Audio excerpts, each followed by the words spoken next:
రామచంద్ర వచ్చినాక కొద్దిగా ఏమన్నా అటు ఇటు ఏమన్నా ఉరుకులో పెడుతుందా పార్టీ? పార్టీ ఎప్పుడు బాగానే ఉంది, ఉరుకులో పెడుతుంది. గారికి 75 సంవత్సరాలు వచ్చినాయి. కాబట్టి మన దేశం కొరకు, మన కొరకు ఇంత కష్టపడి 24 గంటలు 12-11 స్టేజ్లో ఉన్న దీన్ని ఇప్పుడు 4th పొజిషన్ తీసుకొచ్చాడు.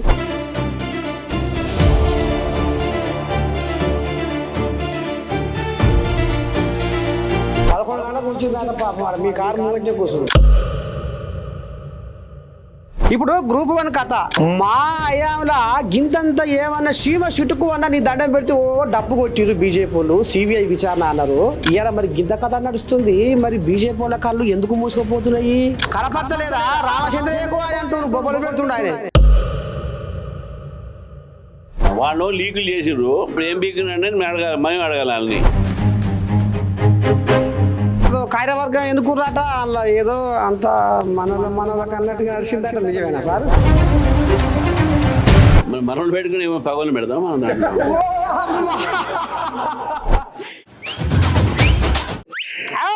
తగ్గేదల మీ నర్సేతతో రప్ప రప్ప రప్ప ఏం లేదు కానీ మట్టి చేతులతోటి సిట్టుడుకు బువ్వ తింటే ఎంత కమ్మగుంటుందో,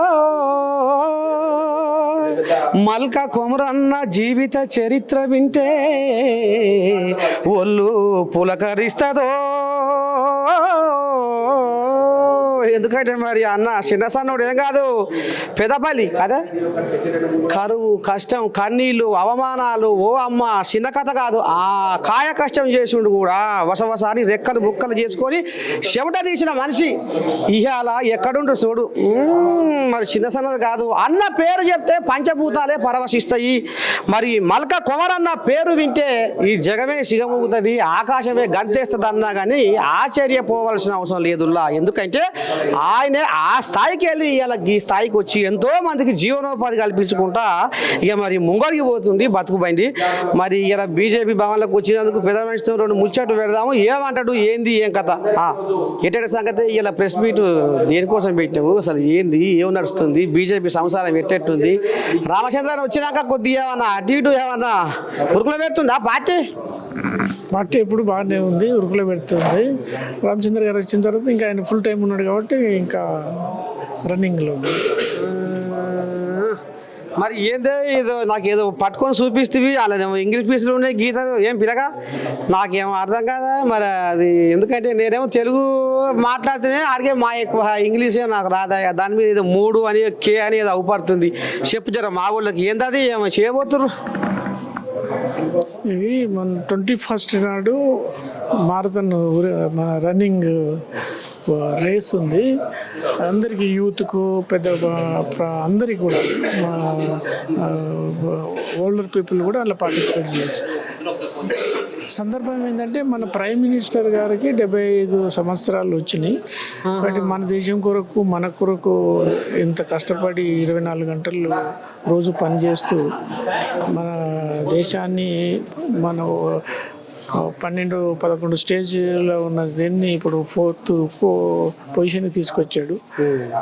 తర్వాత 2047లో నంబర్ 1 పొజిషన్కు వికసిత్ భారత్ అనే దిశగా నంబర్ 1 కావాలి, సూపర్ పవర్ కావాలని దిశకు చేసుకుపోతుంది. కాబట్టి ఆయన బర్త్డే ఈ సంవత్సరం 15 days సెలబ్రేషన్స్. అంటే అందులో ప్రైమ్ మినిస్టర్ గారి బర్త్డే వచ్చింది, మన తెలంగాణ విమోచన దినోత్సవం వచ్చింది, దీన్ దయాళ్ గారి బర్త్డే వచ్చింది, తర్వాత మన గాంధీజీ లాల్ బహదూర్ శాస్త్రి గారి బర్త్డే వచ్చింది. కాబట్టి ఈ 15 daysను ఒక సెలబ్రేషన్స్గా ఇండియా లెవెల్లో ప్రతి స్టేట్లో, డిస్టిక్లో, బ్లాక్లో, విలేజ్ లెవెల్లో మన ప్రైమ్ మినిస్టర్ గారి బర్త్డే ఈసారి పెద్దలు జరపాలనేది ప్రోగ్రామ్గానే ఈ మారథాన్ను పెట్టాం. అందులో మన కంట్రీ ఆల్ ఓవర్ ఇండియాలో అన్ని ప్లేస్లలో ఈ మారథాన్ ఉంది. ఎంజాయ్ కాదురా గంజాయి అది గుంజుతుంటే మెదడు బండరాయి ఎంజాయ్ కాదురా గంజాయి అది పీల్చుతుంటే బతుకు బంజరాయి ఇక మరి కోళ్ళగలన్నీ సందుల్ల బొందుల్లా ఇక మరి సతనాశయి అర్ధాంతరంగా జీవితాలు ఆగమైపోతున్నాయి కోరన్న మరి జర్ర ఏమన్నా మార్పు దిశగా అడుగులేసి జర్ర మరి ఎట్లా ఏంది ఏం కథ ఇంకేమన్నా కార్యక్రమాలు చేయబోతుర్రా మరి ఈ కోళ్ళగల కోసం ఏదో ఇన్నా నేను బీజేపీ వాళ్ళు ఏదో కొత్తగా ఏదో చేయబోతున్నారు అనేది ఇన్నా మరి ఎందుకంటే పగ్గం పాడైపోతున్నారు అర్ధాంతరంగా ఆగమైపోతున్నారు పాపం తల్లిదండ్రులకు కడుపు కోత వాళ్ళు ఏముందే రెక్కలు ముక్కలు చేసుకొని పట్టణంలో నా కొడుకు చదువుతుందంటే ఈ కోళ్ళగా సందుల పొంది తిరుగుతుంది సంకల సంచి చేసుకుంటుంది ఆన్లైన్లో బొమ్మలు చూస్తుంది ఇక కథ నడిపిస్తుంది జర్ర ఏం చెప్తావు చెప్పే పడుసు కోళ్ళగలకు మన యూత్కు మన స్కూల్ పిల్లలు కాలేజ్ పిల్లలు అందరికి కూడా ఇప్పుడు ఈ మన ప్రైమ్ మినిస్టర్ గారి మన government of India BJP party ఉద్దేశం ఏంటంటే అందరినీ కూడా ఫిట్గా ఉంచాలి అంటే వాళ్ళని ఈ డైవర్షన్ నుంచి ఈ మందుల నుంచి తప్పించి వాళ్ళని అందరినీ కూడా ఈ రన్నింగ్ కానీ లేకుంటే స్పోర్ట్స్ కానీ ఫిట్ ఇండియా ఈ మారథాన్ కానీ ఇట్లా చేసి మన అందరినీ ప్రజలందరినీ మన యూత్ను మంచి తోవలో తీసుకెళ్ళాలి ఇండియా కొరకు కష్టపడాలి బాగుపడాలి చాలా ఫ్యూచర్ ఉంది మనం మంచి కంట్రీగా డెవలప్ అవుతున్నాం నెంబర్ 1గా డెవలప్ అవుతున్నాం కాబట్టి ఈ ప్రోగ్రామ్స్ అన్నిటి పెట్టి మంచి వాళ్ళకు ఎడ్యుకేట్ చేసి ఈ మత్తు మందుల నుంచి బయటపడడానికి కొరకు ఈ డ్రగ్ ఫ్రీ నేషన్గా డ్రగ్ ఫ్రీ మన స్టేట్గా చేయడం కొరకే ఈ ప్రయత్నం ఇందులో భాగంగానే ఇంకా చాలా ప్రోగ్రామ్స్ ఉన్నాయి అంటే రన్ చేయడం కానీ వాటర్ పొల్యూషన్ చేయొద్దు చెట్లు పెంచుకోవాలి నేను బాగుపడాలి తర్వాత జనాన్ని కూడా అందరికీ కూడా ఏంటంటే మన ఇండియా గురించి కష్టపడి చదువుకొని మన దేశం కొరకు మంచి పని చేయాలనేదే ఉద్దేశం ఇక మరి జూబిల్స్ కథ చేస్తే అక్కడ రాములు ఫోన్ రీలుతుండు ఇక్కడ కాంగ్రెస్ లింకలు కొడుతున్నాయి మరి మీది సపడే లేనట్టుంది ఇంతకు మరి చల్లగా నెగ్జర్ ఆగుతుంది నాకు ఈసారి జూబ్లీహిల్స్ ఎలక్షన్ అనేది బీజేపీ మా క్యాండిడేట్ని పెడతాం మంచి క్యాండిడేట్ పెడతాం మేము గెలవడానికి ఫుల్గా ట్రై చేస్తాం గెలుస్తానే నమ్మకం అంతేనా ఇవ కోళ్ళ దీపక్ లైన్ మీద ఉన్నట్టేనా కార్డు ఎత్తేస్తా వస్తుందేనా దీపక్ రెడ్డి కూడా లైన్లో ఉన్నాడు పార్టీ నిర్ణయం తీసుకుంటే ఎవరికి ఇవ్వాలన్నది అమ్మా ఏమో కానీ ఈ నేపాల్ కథ ఏందే ఆడ పంచాయతీ పాడైపోయి రచ్చ రంబోలు అవుతుంది ఆ కోలియాగా ఓలియా దాని పేరు ఏం పేరు పిల్లగా మాజీ ప్రధాని ఇప్పుడు ఓలి నాకు పుల్ల పెట్టింది మా దేశంలో పుల్ల పెట్టింది భారతదేశ పోలే కొంతమంది ఉన్నారని అది అక్కడ బొబ్బలు పెడుతుంది ఎవరు కావచ్చులే మరి పంచాయతీ పెట్టిన వాళ్ళు నేపాల్లో మన ఇండియాకు మంచి మిత్రుడు ఈ కొన్ని వెస్ట్రన్ ఫోర్సెస్ అమెరికా కానీ లేకుంటే యూరోప్ కానీ కొన్ని వేరే సంస్థలు ఉన్నాయి అందులో వాళ్ళది పని ఏంటంటే ఎప్పుడైతే ఏ కంట్రీని డిస్టర్బ్ చేయరు అట్లా మన శ్రీలంకని డిస్టర్బ్ చేశారు బంగ్లాదేశ్ని డిస్టర్బ్ చేశారు అదేవిధంగా నేపాల్ని కూడా డిస్టర్బ్ చేసి మన ఇండియాకు స్ట్రాంగ్ ఉన్నాం మనం ఎవరికి భయపడట్లేదు మనం ముందుకెళ్తున్నామనే దృష్టిలో మన చుట్టూ వాళ్ళందరినీ వీక్ చేస్తారు ఇండియాని కూడా వీక్ చేసే ప్రయత్నం చేస్తారు కానీ మన గవర్నమెంట్ స్ట్రాంగ్ ఉంది కాబట్టి మనం ఆ తొవ్వలో పోకుండా మనం స్ట్రాంగ్గా ముందుకెళ్తాం మరి ఈ గ్రూప్ 1 కథ ఏందే ఈ పంచాయతీ ఒడుస్తలేదు తీర్తలేదు అప్పుడు ఆ కథ ఇప్పుడు మళ్ళీ ఈ భాగవతము పోరగాళ్ళు నీ దండం పెడితే పెళ్ళిళ్ళు పెటాకులు కాకుండా గడ్డం మూరెడు మీసాలు గడ్డాలు పెంచుకొని ఆ కొలువుల సంగతి ఏంది ఈ గ్రూప్ 1 కథ ఏంది ఏం చెప్పదలుచుకున్నాం ఒక కరీంనగర్ ఎమ్మెల్సీగా పంతుల్లో ఎమ్మెల్సీ పెద్ద మనిషి జనాలు జర మంచిగా నువ్వు పెద్ద మనిషి ఏమో చెప్తున్నాడు ఈ గ్రూప్ 1 ఎపిసోడ్కు కానీ వాళ్ళది వెరీ అన్ఫార్చునేట్ అది గవర్నమెంట్స్ ఇది 2 సార్లు క్యాన్సిల్ అయినాయి కాబట్టి గవర్నమెంట్స్ సరైన గవర్నెన్స్ లేక సరైన పద్ధతిలో చేయక ఈ విధంగా చేయడం చాలా అన్ఫార్చునేట్ బట్ గవర్నమెంట్ ఇది ఇప్పుడు అప్పీల్కి వెళ్తూ ఉంటుంది కాబట్టి అప్పీల్కి వెళ్ళినా వెళ్ళకపోయినా మళ్ళీ ఎగ్జామ్ పెట్టైనా దాన్ని తొందరగా క్లోజ్ చేసి కంప్లీట్ చేయాలి మొత్తానికి ఇలా మలక కుమరాన్ని చూస్తుంటే మనసు నిండిపోయింది బువ్వ లేకుండా ఏమి లేదు ఇలా బీజేపీ భవన్లో అన్న శనార్థి ఉంటా మళ్ళీ నాడు ఇంటికి వస్తా ఇక ఈ కథ నడుస్తుంది అలా మీకు 11 గంటలకు కూర్చుందట పాపం ఆడ మీ కారు ముంగట్నే కూర్చుంది. పైకి రావాలి కదమ్మా. అక్కడికి పోతే ఆడ వాళ్ళు మోడీ నేను మీరు ఎద్దలేరు బీజేపీ ఆఫీస్కి పోతాను, నాకు వాళ్ళ దగ్గర న్యాయం దొరుకుతుంది. అక్కడ కూర్చొని ఇటు వచ్చినాయి చెప్పి వచ్చిన పోలీసు వాళ్ళు అందరూ నా చుట్టూ తిరుగుకొని లోపలికి పోనీయలేదు. ఇటు వచ్చిన ఉదయంగా మీకు ఆశపడి వచ్చిన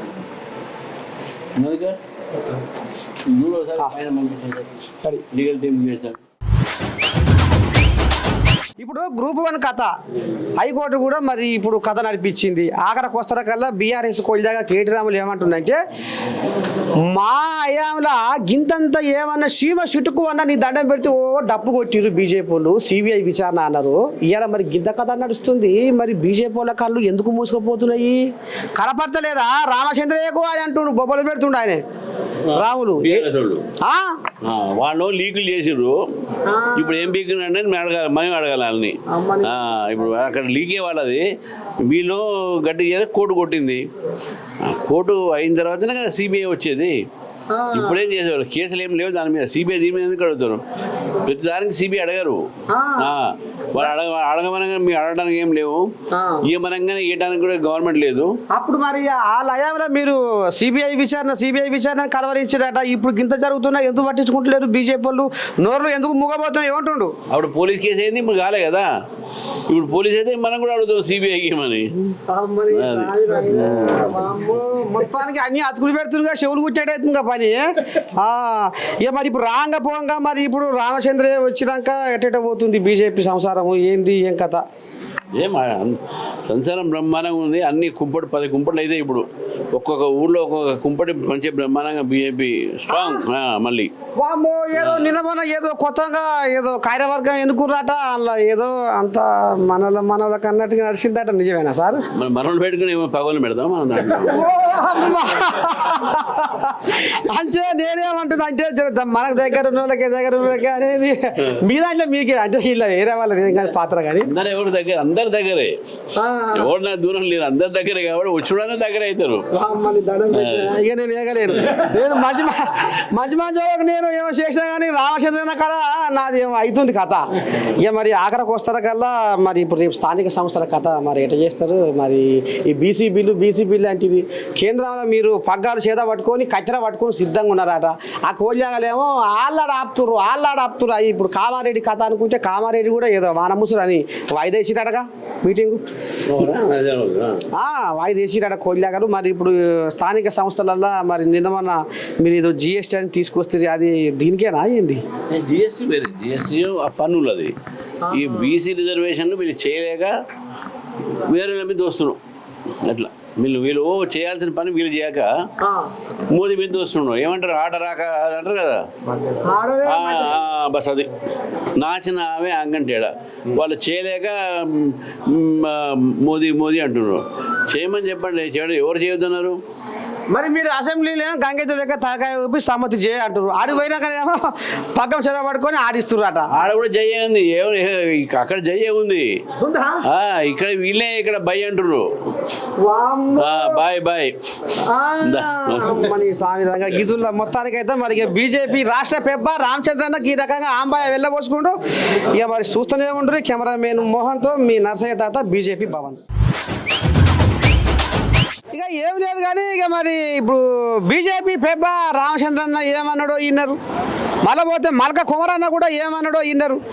ఇక మరి పెద్ద మనిషి తాడూరి సీనన్న కూడా ఏం చెప్తాడో విందాము. మరి ఎట్ట సంగతే ఈ కోల్యాగలు మేము కార్లోనే ఉన్నాము మేము దిగలే అని ఇప్పుడు ఆ కోల్యాగలు డప్పు కూడా చెప్తున్నాయి. చెప్పుకోవాల్సిన పరిస్థితి కూడా వచ్చింది. అసలు ఏంది ఈ ఫిరాయింపుల కథ ఏంది? మరి అప్పుడు పెద్ద కోర్టు ఏమో స్పీకర్కు ముచ్చట చెవులు వేసింది. మరి ఇప్పుడు ఆయనే వీళ్ళకి మరి నోటీసులు ఇచ్చానా? అసలు ఏం జరిగింది? మరి ఇప్పుడు ఈ కోళ్ళేగలు మేము పోలే కారణే ఉన్నాం, మేము డోర్ కూడా తీయలేదు అంటారు. ఏం చెప్తాం వీళ్ళ గురించి? ఎండ్లో పుట్టినోడు అలా చేస్తాడు, కత్తి పట్టినోడు కత్తితో పోతాడు, తుపాకి పట్టినోడు తుపాకితో పోతాడు, రౌడిజంలో దిగినోడు రౌడిజంలో పోతాడు, ఫిరాయింపులు చేసినోడు ఫిరాయింపులతోనే పోతాడు. ఇప్పుడు నేనేమంటున్నా అంటే కేసీఆర్ గారు ఫిరాయింపులను ప్రోత్సహించాడు. నేను ఆయనకు చెప్పిన ఒక డైలాగు, నేటి ఫిరాయింపులు రేపు ఫిరంగులు అయితే నీ మీదకే వెళ్తాయి సార్ అని చెప్పిన. బా. ఇప్పుడు మరి ఫిరాయించిన వాళ్ళందరూ మళ్ళీ వాపస్ పోయారు కదా. అవును. వాళ్ళు ఎక్కడ ప్రభుత్వం ఉంటే అక్కడ వాలేటటువంటి రాజకీయ కొంగలు అవి. ఆ, నీళ్లు చేపలు ఏడుంటే అడిగి పోతాయి ఇక కొంగలు. అవును. మరి వీళ్ళందరూ కూడా అట్లనే. అచ్చా ఇప్పుడు కాంగ్రెస్లోకి పోయారు, కాంగ్రెస్ ప్రభుత్వం ఉందని. ఇప్పుడు కాంగ్రెస్లోకి పోయినాక అఫిడవిట్లు ఏమో మేము అదే పార్టీలో ఉన్నామని స్పీకర్కి ఇస్తున్నారు, ఆ పార్టీలోనేమో బయటనేమో దొంగలాగా సీఎం వెంబడి తిరుగుతారు. అంటే ఇది అంతా కూడా ఏంటంటే ఎండ్ల పుట్టినోడు అలా పోతాడని ఎందుకన్నా నేను ఊకనలే. కాంగ్రెస్ పార్టీ ఈ ఫిరాయింపుల యొక్క విత్తనాలని ఈ దేశంలో వెదజల్లింది మొట్టమొదటగా కాంగ్రెస్ పార్టీ. ఈ ఫిరాయింపులు అనే విత్తనాలను నాటిందే వాడు. సర్కార్ తుమ్మ చెట్లను నాటినట్టు నాటిండు ఇందిరాగాంధీ టైంలో. రెండోది ఏంటంటే ఈ ఫిరాయింపులకు దాడే బదులైపోయి రాజీవ్ గాంధీ ఏం చేసిండంటే కొత్త చట్టం తెచ్చిండు. తెచ్చి ఏం చేసిండు, తనకు అనుకూలమైనటువంటి వెసులుబాటుని దాంట్లో లూప్ హోల్స్ని పెట్టుకొని ఆ చట్టాన్ని తెచ్చిండు, ఫిరాయింపుల చట్టం తెచ్చుకొని ఇప్పుడు దాంతో మళ్ళా రాజీవ్ గాంధీ ఆశయాలను పాటిస్తామని విగ్రహాలకు దండలేసేటోళ్ళు, ప్రతి పథకానికి సెక్రటరియట్ ఎదురుగా కూడా రాజీవ్ గాంధీ విగ్రహం పెట్టిన వాళ్ళు మరి అలా అదే రాజీవ్ గాంధీ ఫిరాయింపులు ప్రోత్సహించకూడదని చట్టాన్ని తెచ్చినట్టు మరి ఆయన శిష్యుడు రేవంత్ రెడ్డి అలా ఫిరాయింపులను ప్రోత్సహించవచ్చా, తీసుకోవచ్చా? సో కాబట్టి ఏంటంటే కేసీఆర్ గారి బూట్లలో కాళ్ళు పెట్టి నడుస్తున్నాడు రేవంత్ రెడ్డి. ఇవి కొత్త షూస్ ఏం కావు. కేసీరావు చూపించిన తవ్వే కదా, మీరే కదా ఆయనలాగా ఆఖరికి వస్తారు కదా సీఎల్ బిల్లు కూడా సంచి వేసుకుంటారు అని ఇప్పుడు వాళ్ళు అంటుండ్రి. అదే అంటున్నా. తవ్వ చూపించింది మీరే అని ఇప్పుడు కాంగ్రెస్ వాళ్ళు అంటున్నారు. తెలంగాణలో ఈ ఒక దొంగాట ఇద్దరు కూడా సేమ్. కేసీఆర్ రేవంత్ రెడ్డి వేరే కాదు. కేసీఆర్ గారి బాటలోనే రేవంత్ రెడ్డి నడుస్తున్నాడు. ఇవాళ ఆయన చేసిన అన్ని ఈయన చేస్తున్నాడు. ఇది కాపీ క్యాటే. కేసీఆర్ ఏమో గతంలో కాంగ్రెస్ ఏం చేసిందో అది చేసాడు. ఈయన కేసీఆర్ని కాపీ ఈయన చేస్తున్నాడు రేవంత్ రెడ్డి, కానీ కొత్తదనం ఏం లేదు. ఇంకా ఏంటంటే ఆ రోజైనా ఈ రోజైనా ఇవాళ ఓవైసీ చేతులు ఉన్నాయి వీళ్ళ పగ్గాలు. ఇంతకుముందు కారు అన్నావు చూడు, కారు ఉన్నప్పుడు స్టీరింగ్ ఓవైసీ చేతులు ఉన్నది.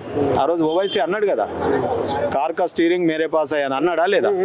ఇప్పుడు ఇవాళ రేవంత్ రెడ్డిది కూడా ప్రభుత్వం ఎడికెళ్ళి నడుస్తుంది అనుకుంటారు. దారుస్సలాం ఆఫీసు, మీరు జిహెచ్ఎంసీ ఆఫీసు ఎప్పుడైనా పోయారు పని ఉందని, దారుస్సలాం ఓ నీ పని అయిపోతుంది ఎంబడే. అధికారుల ట్రాన్స్ఫర్లు కానీ ఇవాళ పనులు కానీ జిహెచ్ఎంసీలో ఏమన్నా చెత్త ఎత్తిపోసే దగ్గర కూడా మొత్తం జిహెచ్ఎంసీని మొత్తం ఓవైసీ ఫోను. ఇవాళ నీకు కాంగ్రెస్ పార్టీ ఎమ్మెల్యేలు ఎంపీలు ఎవరికి ఆ ప్రభుత్వం ఉన్నా కానీ వాళ్ళకి పనులు అయితే లేవు. వాళ్ళేమో సెక్రటరియట్ పొంటి తిరుగుతారు, జిహెచ్ఎంసీ ఆఫీస్ పొంటి తిరుగుతారు ఎవరు, కాంగ్రెస్ పార్టీ ఎమ్మెల్యేలు. కానీ ఓవైసీ ఎమ్మెల్యేలు కానీ ఓవైసీ కానీ ఏడాది తిరగంగా చూసినావా, పనులు కావాలని అడకతినంగా చూసినావా? వాళ్ళు ఫోన్ కొడితే పని అయిపోతుంది. సీఎంకు కూడా చెప్పాడు ఆయన, డైరెక్ట్ అధికారులకు ఫోన్ చేస్తాడు. అంటే ఈ ప్రభుత్వం దారుసలాంకి వెళ్ళి నడుస్తుంది. గతంలో ప్రభుత్వం కానీ ఈ ప్రభుత్వం కానీ ఫిరాయింపులను ప్రోత్సహించారు, దాంతోనే మునిగిపోతున్నారు ప్రజలు. అందుకే పదే పదే మమ్మల్ని వాళ్ళకు 0 మార్క్, మొన్న బీఆర్ఎస్కు 0 మార్కులు వేసారు ఎవరు, ప్రజలు. మొన్న ఎమ్మెల్సీ ఎన్నికలలో కాంగ్రెస్కు 0 వేసారు. మాకు టీచర్ల ఎన్నికలలో టీచర్లు ఎన్ని మార్కులు వేసారు, గ్రాడ్యుయేట్లు. మాకు ఎమ్మెల్సీలలో మాకు మార్కులు వేసారు, వాళ్ళకి 0 వేసారు. కాబట్టి వాళ్ళ రెండింటి చాప్టర్ క్లోజ్. ఇప్పుడు ఇవాళ ఉన్నది బీజేపీయే రాబోయే కాలంలో ప్రభుత్వం. ఇవాళ 42% రిజర్వేషన్ అన్నా కానీ అది మొన్నటిదాకా గవర్నర్ ఆపిండి అన్నారు కదా.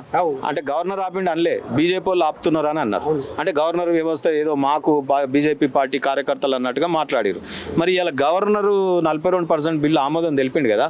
మరి గవర్నర్కు పాలాభిషేకం చెయ్యి రేవంత్ రెడ్డి గారిని అడుగుతున్నా నేను. మరి నిన్నటిదాకా తిట్టినావు కదా, ఇవాళ చెయ్యి గవర్నర్లను. ఇక ఈ ముచ్చట ఇట్లా ఉంది. మరి ఇప్పుడు ఈ జూబిలీస్ కథ ఏందే మరి? ఇక ఇప్పుడు ఏపీలో రాసుకొని పూసుకొని తిరుగుతున్నారు బీజేపీ వాళ్ళు టీడీపీ వాళ్ళు. ఇక కూటమి అయ్యా నీకు ఎరుకున్న ముచ్చట. మరి ఇప్పుడు రేపు ఇక మరి బీజేపీ వాళ్ళకు టీడీపీ కొంచెం అంత అంటగలిగే అంటే శోభతేనా మరి రేపు జూబిలీస్లా ఇద్దరు? ఇప్పుడు మొన్న రేవంత్ రెడ్డి ఏమన్నాడు, బీఆర్ఎస్ పార్టీ ఓట్ల కోసం కేసీఆర్ ఇంటికైనా పోతా అన్నాడు. కేసీఆర్ ఏమనేది, బొంత పురుగునైనా ముద్దు పెట్టుకుంటా అనేది తెలంగాణ కోసం. ఆయన టీడీపీతో పొత్తు పెట్టుకోలేదా, కాంగ్రెస్తో పెట్టుకోలేదా, కమ్యూనిస్టులతో పెట్టుకోలేదా? ఏది సమైక్యాంధ్ర అన్న కమ్యూనిస్టులు భాషా ప్రాతిపదిక రాష్ట్రాలు అన్నప్పుడు ఆ నాయకులు అట్లుంటే వాళ్ళని ఎవరు అడగరు, కానీ మమ్మల్ని పట్టుకొని అడుగుతావు తాత, అది కరెక్ట్ కాదు కదా. ఇవాళ దేశం కోసం ఇవాళ ఈ రాష్ట్రంలో గల్లీలో కానీ ఢిల్లీలో కానీ ఇవాళ ప్రపంచ దేశాలలో జియో పాలిటిక్స్లో కూడా మోడీ నాయకత్వంలో ఇవాళ అబ్బురపడుతున్నాయి అన్ని దేశాలు. మోడీ గారి చతురత, మోడీ గారి ఆలోచనలు, మోడీ గారు వేరే దేశాలతో ఈరోజు మన సయోధ్యలు అవన్నీ చూసి చాలా అసలు మొత్తం అప్రిషియేట్ చేస్తున్నారు కదా. అందుకనే ఎందెందు చూసినా ఇప్పుడు అందందు బీజేపీ పార్టీయే కనిపిస్తూ ఉంది. కాబట్టి రాబోయే కాలంలో బీజేపీయే గవర్నమెంట్ వస్తుంది తెలంగాణలో. ఇదైతే మరి సెప్టెంబర్ 17 ఏందే ఒకరు ఒత్తిడిగా బీఆర్ఎస్ వాళ్ళు ఓ పాట పాడుతున్నారు, కాంగ్రెస్ వాళ్ళు ఓ పాట పాడుతున్నారు, బీజేపీ వాళ్ళు ఓ పాట పాడుతున్నారు. ఇప్పుడు ఈ ఎవరి పాటలు నడవాలి, ఈ జనాలు ఎవరి పాటలు దొక్కాలి. ఇప్పుడు నర్సే తాత పోయి ఏ తాత దగ్గర పెట్టినా ఆ రోజు హైదరాబాద్ రాష్ట్రంలో ఈ రోజు బతుకున్న తాతలు అందరు చెప్తారు, ఒక బతుకమ్మ ఆడాలంటే కష్టం ఉండే. బతుకమ్మ ఆడాలంటే ఆడోళ్ళని అప్పుడున్న నిజాం సర్కారులో మొత్తం బర్వాతలు ఆడిచ్చిర్రు. ఆ తర్వాత ఇది ఏ పండుగ చేసుకోవాలన్నా మీకు బైరాంపల్లిలో ఏమైంది, గుండ్రాంపల్లిలో ఏమైంది, బాయిలో 20 మందిని పడేస్తే మొన్న బీజేపీ పోయి మీటింగ్ పెట్టి మేము చేసి వచ్చినాం సభ. మరి వేరే పార్టీలు చేసినాయా? ఆ రోజులలో కూడా ఆర్య సమాజు హైదరాబాదు విమోచన కోసం పోరాడింది, వాళ్ళు పాటుపడ్డారు. కానీ ఎక్కడైనా కమ్యూనిస్టులు పాటుపడ్డారా? కమ్యూనిస్టులు సాయుధ పోరాటం అంటారు, దేని మీద చేశారు? భూస్వామ్య పోరాటం. అది భూస్వాములకు వ్యతిరేకంగా చేసిన పోరాటం, చిన్న పోరాటం అది. మరి దాన్ని ఇవాళ మన సర్దార్ పటేల్ ఏదైతే నిజాం సర్కార్ని మెడలు వంచి ఇవాళ హైదరాబాద్ రాష్ట్రాన్ని ఇండియన్లో కలిపితే ఇవాళ మనం ఆశయాలు, సర్దార్ పటేల్ ఆశయాలకు అనుగుణంగా మనం పనిచేయాలి కదా. అందుకే ఇవాళ ఆర్మీ కదా పోరాడింది. ఆ రోజు ఎవరు మిలిటరీ పోరాడిరు కదా మన రాష్ట్రాన్ని తేవడానికి, ఏది ఆపరేషన్ పోలో. మరి అదే మిలిటరీ వాళ్ళు ఈ రేపు పండుగ మనం మొన్న అమిత్ షా గారు వచ్చి పెరేడ్ గ్రౌండ్స్లో చేయడం జరిగింది. ఇవాళ అదే రకంగా కిషన్ రెడ్డి గారు కేంద్ర మంత్రిగా చేయడం జరిగింది. రేపు రాజ్నాథ్ సింగ్ గారు వస్తూ ఉన్నారు, మా రామచంద్రరావు గారు ప్రెసిడెంట్ ఫాలోఅప్ చేస్తూ ఉన్నారు. పార్టీ పరంగా మా పార్టీ శ్రేణులు అన్ని కార్యక్రమాలు చేస్తూ ఉన్నారు. ఇవాళ కర్ణాటకలో, మహారాష్ట్రలో అధికారికంగా ఉత్సవాలు చేస్తారు. నిన్నటి దాకా కేసీఆర్ ముఖ్యమంత్రి ఉన్న 10 ఏళ్ళు తెలంగాణ విమోచన దినం చేయమంటే నీకు శాత కాకపోయి, ప్రభుత్వ ఉత్సవాలు చేయమంటే ఓన్లీ నీ పార్టీ ఆఫీస్ మీద జెండా, అది కూడా నువ్వు ఎవరో ఎగరేస్తారు. ఇవాళ ప్రభుత్వంలో ఆయన చేయలేదు, నేను తెలంగాణ నేను తెచ్చిన అంటాడు. మరి ఇవాళ కాంగ్రెస్ రేవంత్ రెడ్డి గారు సపోర్ట్ చేయడు, ప్రభుత్వ పరంగా ఉత్సవాలు చేస్తా అని చెప్పాడు, చేయనని చెప్పాడు. మరి ఇవాళ బీజేపీ పార్టీ మాత్రమే ఇవాళ ఈ ఉత్సవాలను నిర్వహిస్తూ ఉందంటే నిజంగా కూడా తెలంగాణ ప్రజల యొక్క ఆ రోజు ఏం జరిగిందో చరిత్ర పాఠ్యాంశం మనం విద్యార్థులకు చేరేయాలి కదా. మేమేమంటున్నాం, పుస్తకాలలో కూడా పాఠ్యాంశాన్ని ఇది చేర్చాలి. అసలు ఎట్లా జరిగింది విమోచన, ఎవరు పోరాడినారు అనేది రావాలి. అందుకని బీజేపీ పార్టీ ఎప్పుడు కూడా ప్రజల పక్షాన తెలంగాణ కోసం పోరాడుతూ ఉంది. ఇక చూసినారులా నీ దండం పెడితే దిక్కులు పిక్కటిల్లే సపోర్ట్ అయ్యే మోత పోగింది బీజేపీ భవన్లో. ఇక మరి రేపు ఇంకొక ఆడిపోతా ఆ కథ మాత్రం ఏందో ఇలా చెప్తా. ఇక మీరు చూస్తూనే ఉంటుంది మన నేను కెమెరామెన్ మోహన్తో, మీ నర్సయ్య తాత, బీజేపీ భవన్.